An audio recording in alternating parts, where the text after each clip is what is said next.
All right, let's dive into a really interesting financial puzzle. We're going to break down the latest numbers from Nazara Technologies, which at first glance seem to completely contradict each other. Okay, so here's the central head-scratcher that got everyone talking after Zara's latest results. How in the world can a company's revenue drop by nearly a quarter while its profits shoot up by almost 30%? I mean, on the surface, those numbers just don't add up. Just look at this. On one hand, you've got this sharp, nearly 25% drop in reported revenue, but on the other, a massive surge of almost 30% in a key profit metric. So what gives? Let's start peeling back the layers and see what's really going on here. First things first, let's tackle that big, scary revenue decline. You might be thinking, their sales just fell off a cliff. But the real reason isn't about sales at all. It's actually a very specific and strategic accounting change. The best way to think about it is like this. Imagine a family member moves out of the house. On paper, the total household income goes down, right? But the core family's finances might actually be stronger than ever. Well, that's pretty much what happened here. Nazara changed how it reports its stake in a subsidiary called Nodwin Gaming, and that one single move completely changed the top-line revenue number. And here it is. This is the real story. Once you adjust for that accounting change with Nodwin, the picture totally flips. Nazara's underlying business didn't shrink at all. In fact, it actually grew by a pretty healthy 9.8%. So that scary headline number, it was completely misleading. So we've solved the revenue mystery. But that just brings us to the second and maybe even more interesting part of the puzzle. How did their profits jump so much? This right here is the core of the story: efficiency.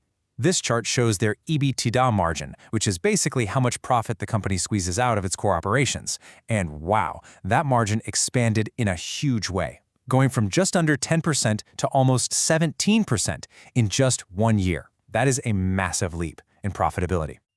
And just so we're all on the same page, EBITDA, that stands for earnings before interest, taxes, depreciation, and amortization.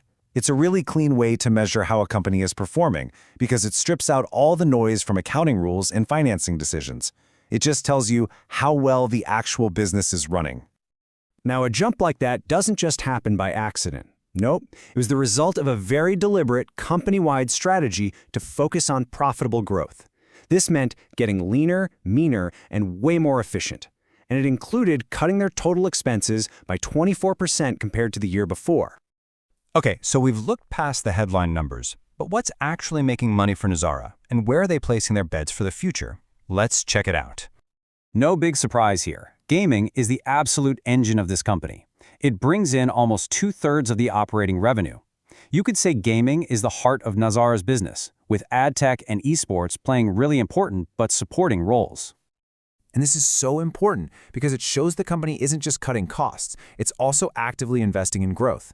Getting their kids' learning app, Kidopia, back on a growth path is a huge win. And at the same time, they're doubling down on the Indian gaming scene with new investments.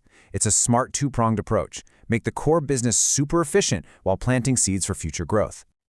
So, what does this all mean if you're looking at Nazara as a potential investment? Let's break down a balanced view, looking at both the pros and the cons.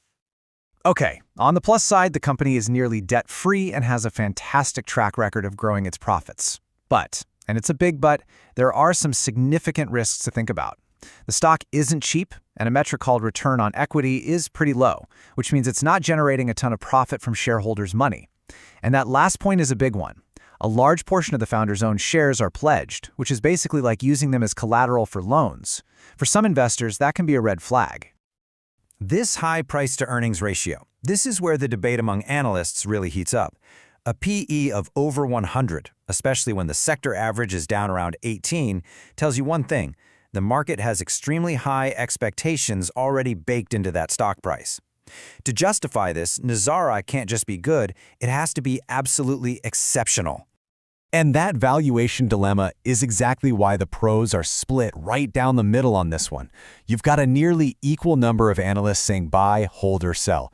It just goes to show you there are really compelling arguments on both sides of the investment case here.